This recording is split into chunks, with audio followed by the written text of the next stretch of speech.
북한은 어떤 경제체제로 시장을 움직이는 중앙집권적 경제체제라고 할 수 있는데요. 북한식의 사회주의 경제체제가 이제 1990년대 중반쯤에 이제 무너지게 돼요. 장마당이 멈추면 북한 경제가 무너진다. 실질적으로 생계에 충성하는 건 장마당이다. 돈주라고 혹시 알고 계시나요? 돈주요? 네. 돈주, 물주는 압니다. 네, 물주, 건물주는 알아요. 근데 돈주는 잘 모르겠는데요. 북한에서 돈주는 이제 돈이 많은 사람, 뭐 돈을 움직이는 사람, 뭐 이렇게도 볼 수가 있는데 아무래도 장마당을 통해서 그 장마당에 이제 물건을 공급하거나 뭐 유통하는 과정에서 거대한 어떤 자본을 이제 굴리게 되는 그런 사람들을 돈주라고 하거든요. 말 그대로 부자인 셈이죠, 북한에서. 그렇겠죠. 이제 이 사람들의 어떤 경제 활동마저도 코로나19 때문에 많이 위축이 되고 그러기도 했었죠. 김정은 위원장이 정권을 잡고 제일 먼저 한 것도 민생 살리기라고 이제 얘기를 하면서 북한 경제를 위해서 그동안 자본주의 체제의 시장을 묵인해 왔던 게 김정은이었습니다. 근데 왜 다시 이렇게 시장을 억압하게 된 거예요? 경제적 예속이 곧 정치적 예속이다 이런 말을 한 적이 있어요. 근데 역으로 또 다시 바꿔서 생각을 해보면 북한 주민들이 경제적으로 어려워야지 정치적으로 예속되는데 경제적으로 북한 당에 노동당에 충성하지 않고 자율적으로 경제력을 갖고 있고 돈주들이 많아지고 사경제가 활성화되면 북한 정권에 충성하지 않을 수 있는 거예요. 그렇죠. 그러니까 북한 주민들의 그 시장을 단속하고 억압하고 그러는 겁니다. 네. 사실 억제하면 억제할수록 더 많이 활발하게 그럴 텐데 현재 그러면 북한 주민들의 삶은 어떨까요?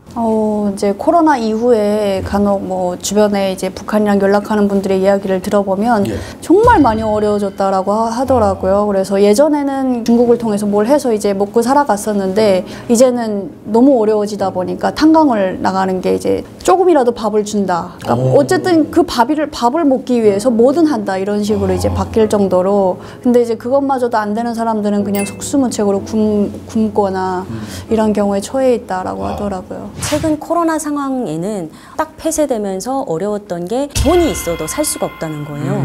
고난의 행군 때처럼 굶어 죽는 사람도 많이 생겼다고 보고되고 있습니다. 이 북한 경제가 심각한 상황으로 정말 흘러가고 있구나라는 게 두 분 얘기를 들으면서 다시 한번 느껴지는데 김정은 정권은 그렇다면 현재 어떤 기조로 운영하려고 하는 예전에는 뭐 자력갱생, 공고분투 뭐 이런 구호를 내걸면서 이제 우리 자력갱생 하자 이거였어요. 근데 자력갱생도 한계가 있잖아요. 그러니까 너무 점점 계속 어려워지는 거예요. 그러다 보니까 북한 주민들의 어떤 불만이나 이런 것들이 더 고조가 되고 그러면서 지금 최근에 김정은이가 급하게 급조한 게 20승 10 정책이라는 걸 내놨더라고요. 20승 10 정책. 이건 또 무슨 정책이지 하고 봤더니 20개 시군구에 10년 동안 현대화된 공장들을 건설하겠다는 거거든요. 근데 솔직히 지방에서 사람들이 원래 경제가 5개년 계획 단위로 이제 계획이 만들어져서 집행돼야 되잖아요. 그리고 또 2024년도도 당해년도 계획이 있을 거란 말이에요. 그런데 갑자기 이런 경제 정책을 내놓으면 지방에서는 그걸 감당하기가 너무 힘들죠. 거기에 필요한 건설하고 운영하려면 자재, 뭐 재정, 설비 다 없잖아요. 그래서 너무도 오히려 북한 주민들을 더 옥죄는 정책이 아닌가라는 그런 우려가 됩니다.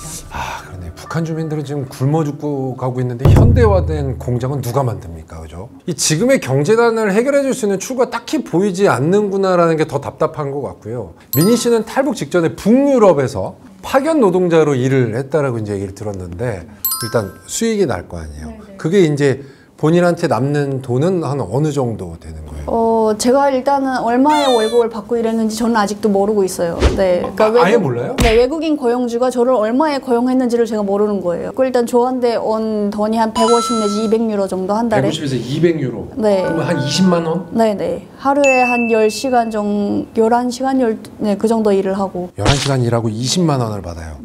그게 사실 뭐 제가 받은 월급의 10%도 안 되는 돈이다라고 나중에 듣기는 했는데 거기서 또 어떻게든 쪼개서 저는 이제 집에 보내줘야 되니까 아니면 나중에 북한으로 들어갔을 때 내가 이걸 갖고 살아가야 된다라는 그런 게 있다 보니까 엄청 아끼고 그랬던 거죠. 그랬구나. 갑자기 또 이게 확 격차가 나는 질문 같아서 얘기하기 좀 그렇긴 한데 현재 그러면 북한 관료들이나 노동자들의 평균 월급이 얼마인지 북한의 공직자들의 월급이 월 1,800원이에요. 그런데 북한에서 식량 값이 쌀 1kg가 제일 낮을 때는 4,000원에서 뭐 높을 때는 7,000원까지 되거든요. 근데 월급이 1,800원이면 어떻게 살겠어요? 그러니까 간부들은 북한 주민들을 수탈할 수밖에 없는 거죠. 그래서 뇌물을 받아야지 살 수밖에 없는. 이거 뭐 어떻게 살아가라는 얘기예요? 지금 이거 숫자적으로 나오니까 이거 말이 안 되는 상황. 그러니까 남인희 씨처럼 이렇게 또 젊은 세대들이 해외에 나가서라도 돈을 벌어서 그 미천을 마련해서 조금 더 삶을 개선해 보려고 하는 거죠. 와, 이거 진짜 터무니없는 상황인 거네요. 정말 북한 주민들의 굶어 죽는다라는 문제뿐만 아니라 간부들도 그 정도밖에 받지 않는다고 하면은 진짜 이게 당연히 악순환이 계속해서 이어질 수밖에 없는 거 아닌가. 충격받으셨어요? 너무 충격받았어요. 진짜. 아니, 난 간부들은 배부르게 먹고 사는 줄 알았죠. 왜냐면 나라에 충성을 다해서 돈을 받는 거니까. 근데 그들마저도 그러니까 당연히 수탈하고 정말 안 좋은 방향으로만 계속 되고 있구나라는 걸 다시 한번 느끼게 됐습니다. 와, 그렇다면 이게 사실 얼마 못 버틸 것 같거든요. 북한 경제 자체가. 얼마나 버틸 수 있을까요? 아, 그래도 어쨌든 마지막 숨이라고 계속 생각은 되는데 그래도 계속 마지막 숨을 쉬긴 하더라고요. 뭐 어떤 무기 밀매라든가 뭐 해커라든가 이런 또 다른 그 수입 원천이 있잖아요. 그걸 통해서 어쨌든 통치 자금은 계속 마련이 되고 있지 않나라는 생각이 드는데 문제는 이런 북한 경제 그 안 좋은 상황이 주민들한테만 계속 이제 그러니까요. 네, 가해진다라는 거죠. 정작 김정은이나 그 주변 그 간부들은 전혀 끄떡이 없는 거죠. 그러니까 이게 김정은 정권이 대책을 내놓은 20승 10 정책을 잘 실행하려면 핵 개발 이제 그만해야 되는 거예요. 이제는 인민 생활을 위해서 인민 생활 위주의 진짜 그 김정일 때부터 내려왔던 그런 정책들, 이민 위천이라는 그런 좋은 말도 있었는데 그런 것들을 진짜 이제는 실행할 때가 된 거죠. 안 그러면 정말 북한 주민들의 그 삶이 너무도 아비규환입니다. 지금. 그렇네요. 눈 감고 아웅 아닌가 저는 그런 생각이 들어요. 아니, 왜냐하면 북한의 어떤 경제 상황을 이제 헤쳐나갈 수 있는 방법은 뻔해요. 네, 한 가지밖에 없어요. 핵을 그냥 이제 놔버리고 국제사회랑 교류하면서 투자를 받아서 개혁개방으로 가면은 끝나는 일인데 그걸 알면서 눈 감고 아웅하는 거죠. 그렇죠. 눈 감고. 와. 방법은 하나인데 계속해서 그걸 놓지 않는 자가 이 김정은이라는 게 너무 속상하기도 하고 또 슬프기도 하고 안타깝기도 하고 그렇습니다.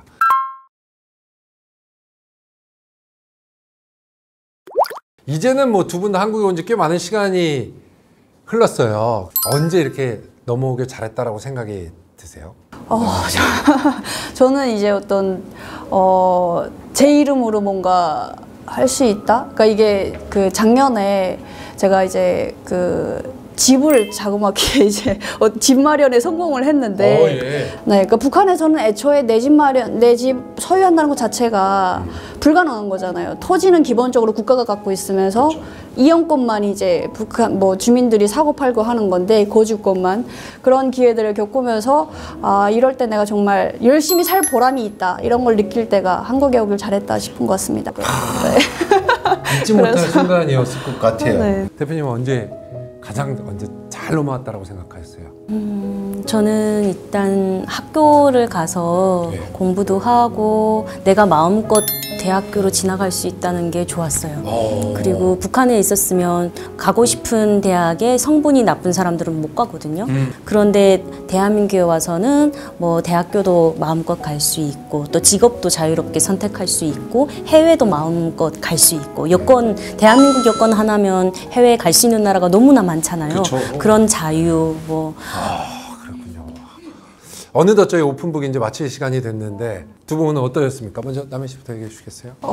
저는 진짜 오늘 정말 마음껏 이야기를 하고 가는 그런 시간이 아니었나. 어찌 보면은 코로나를 이제 이겨내고 예전의 일상으로 돌아가고 있는 그런 시기인데 북한에서는 아직도 굉장히 그 어둠의 시기가 계속되고 있는 것 같아서 마음이 되게 무거웠었고 좀 하루빨리 북한에 좀 진짜 제대로 된 변화가 왔으면 좋겠다라는 생각이 들었습니다. 그리고요? 저는 이렇게 북한 경제 이야기를 하면서 북한 주민들이 그 고통 속에 살아가는 것을 다시 또 느끼면서 앞으로 또 북한 주민들의 인권 개선을 위해서 더 노력해야겠다라는 생각을 하게 됐습니다. 두 분 오늘 진짜 너무 좋은 얘기 들려주셔서 감사합니다. 함께해서 감사합니다. 감사합니다. 네. 자, 오늘 오픈북 함께 해주셔서 감사드리고요. 저는 다음 시간에 다시 찾아뵙도록 하겠습니다. 함께 해주셔서 감사합니다. 고생하셨습니다.